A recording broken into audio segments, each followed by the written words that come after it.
성도님들 안녕하십니까? 오늘 함께 묵상할 말씀은 여호수아 11장입니다. 여호수아 11장에서는 10장에서 가나안 남방 지역을 점령한 데 이어서 가나안 북방 지역을 정복하는 사건들이 전개됩니다. 북방 지역의 군대는 남방보다 훨씬 더 강했습니다. 군사는 해변에 수많은 모래 같았고 셀 수 없이 많은 말과 병거가 있었습니다. 그들은 연합군이었고 높은 산지에 사는 강한 사람들이었으며 죽기를 각오한 결사대였습니다. 그러나 아무리 우세한 군사와 무기를 가지고 있어도 하나님이 그들의 편이 아니시면 아무 소용이 없었습니다. 여호수아는 하나님의 약속을 믿고 단숨에 그들을 격파하였으며 주동 국가인 하솔을 불사르고 왕들을 처단하였습니다.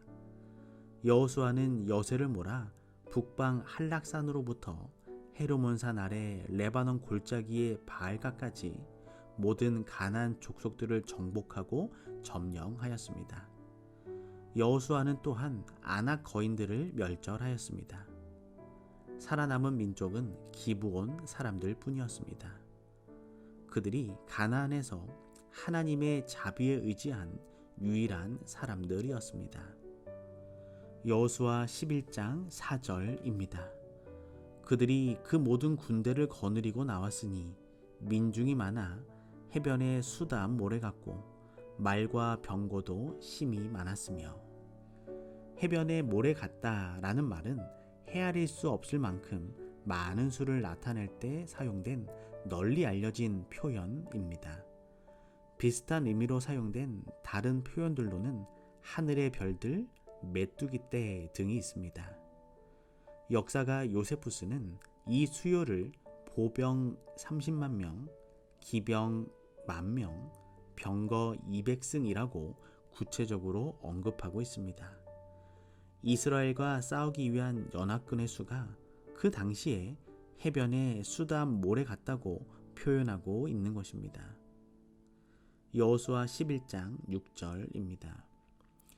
여호와께서 여호수아에게 이르시되 그들을 인하여 두려워 말라.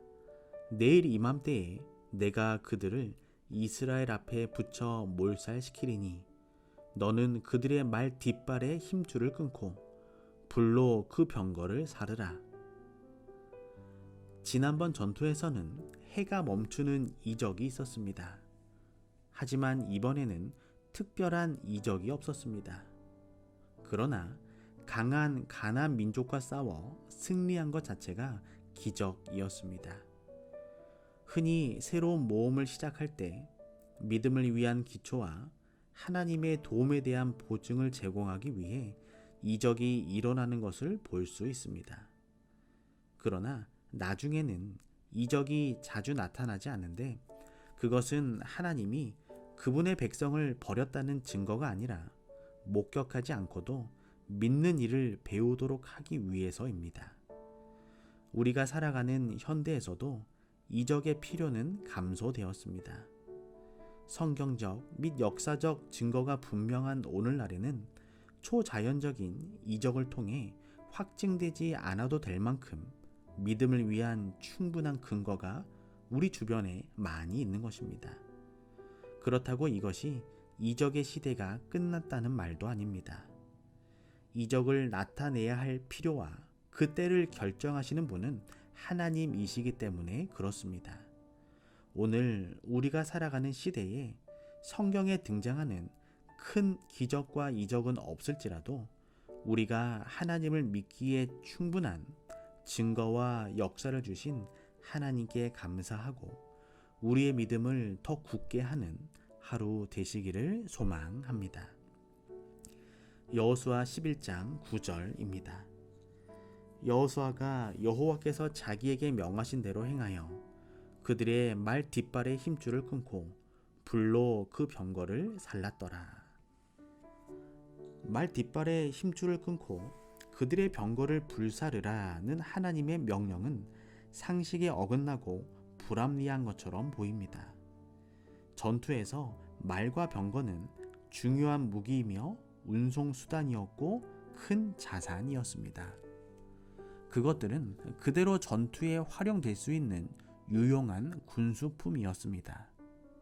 그런데 그런 명령을 내리시는 것은 군인인 여호수아의 입장에서 보면 순종하기 힘든 하나님의 명령이었습니다.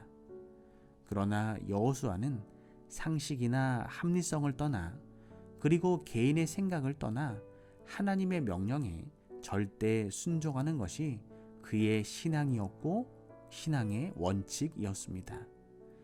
지금은 그 명령을 이해할 수 없지만 후에 하늘에 가면 모든 것이 밝혀질 것입니다. 말 뒷발의 힘줄을 끊으면 군마로서 사용할 수 없게 됩니다. 병거를 불사르면 전투에서 사용할 수 없게 됩니다. 하나님께서는 전투의 승리는 말이나 병거에 달려있지 않다는 교훈을 주고 계셨던 것입니다. 오늘도 우리의 상식을 떠난 일들이 있을 수 있습니다. 하지만 여호수아처럼 자신의 상식이나 합리성을 떠나 그리고 개인의 생각을 떠나 오직 하나님의 말씀에 순종하게 될 때 우리는 하나님의 더 큰 능력을 체험하게 될 것입니다. 여호수아 11장 15절입니다. 여호와께서 그 종 모세에게 명하신 것을 모세는 여호수아에게 명하였고 여호수아는 그대로 행하여 여호와께서 무릇 모세에게 명하신 것을 하나도 행치 아니한 것이 없었더라.